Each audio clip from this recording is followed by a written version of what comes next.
ಈ ವಿಡಿಯೋನ ಪೂರ್ತಿ ನೋಡ್ರಿ, ಹಂಗೆ ಒಂದು ಲೈಕ್, ಒಂದು ಕಮೆಂಟ್, ಒಂದು ಶೇರ್ ಮಾಡೋದನ್ನ ಮರಿಬೇಡಿ. 1 ಸೆಕೆಂಡ್ ಈ ವಿಡಿಯೋನ ನೀವೇ ನೋಡ್ರಿ. ಮನಿ ಕಡೆ ಬಂದ್ ಹೊಡೆದು ಬಡಿದು ಮಾಡ್ತೀನಿ ಅಂತೇಳಿ ಹೆದರ್ಸಾಕತ್ತಾರೆ. ಯಾರು ಬರ್ತಾರಂತ ಹೆಂಗ್ ಗೊತ್ತ್ರಿ ನಮಗ? ಸೊ ಗೈಸ್ ನೋಡಿದ್ರಿ ಅಲ್ಲ, ಸೊ ಇದರೊಳಗೆ ಹೆತ್ತ ತಂದೆ ತಾಯಿ ತಪ್ಪು ಏನೂ ಇಲ್ಲ, ಅವ್ರ ಫ್ಯಾಮಿಲಿ ತಪ್ಪು ಏನೂ ಇಲ್ಲ. ಮಗ ಮಾಡಿದ ತಪ್ಪಿಗೆ ಇವ್ರು ಏನು ಮಾಡ್ಬೇಕು? ಅವ್ರ ಫ್ಯಾಮಿಲಿಗೆ ತೊಂದರೆ ಕೊಡೋದನ್ನ ಬಿಡ್ರಿ. ಅವ್ರ ತಂದೆ ತಾಯಿ ಆಯ್ತು, ಅವ್ರ ಫ್ಯಾಮಿಲಿ ಮೆಂಬರ್ಸ್ ಯಾರ್ಯಾರಿದ್ದಾರೋ ಅವ್ರಿಗೇನು ಮಾಡ್ತಕ್ಕದಲ್ಲ. ಯಾಕಂತ ಹೇಳಿದ್ರೆ ಮಗ ಮಾಡಿದ ತಪ್ಪಿಗೆ ತಂದೆ ತಾಯಿ ಏನೂ ಮಾಡ್ಲಿಕ್ಕೆ ಆಗೋದಿಲ್ಲ.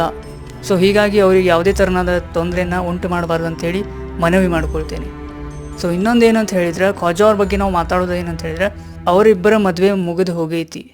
ಸೊ ಏನೂ ಮಾಡ್ಲಿಕ್ಕೆ ಆಗೋಲ್ಲ. ಇಫ್ ಸಪೋಸ್ ಅವ್ರು ಏನಾದರೂ ಒಂದು ಮಗುವಿನ ನಂತರ ನಿಮಗೆ ಈ ಸುದ್ದಿಯನ್ನು ತಿಳಿಸಿದ್ರೆ, ಪಬ್ಲಿಕ್ಕಿಗೆ ಒಂದು ಸುದ್ದಿಯನ್ನು ತಿಳಿಸಿದ್ರೆ ಅಂತ ಹೇಳಿದ್ರೆ, ಅವಾಗ ನೀವು ಏನು ಮಾಡ್ತಿದ್ರಿ? ಗಂಡ ಹೆಂಡತಿ ಮಗು ಅಂಥೇಳಿ ಬೇರೆ ಬೇರೆ ಸಪ್ರೇಟ್ ಮಾಡ್ತಿದ್ರಿ? ಇಲ್ಲ ತಾನೇ?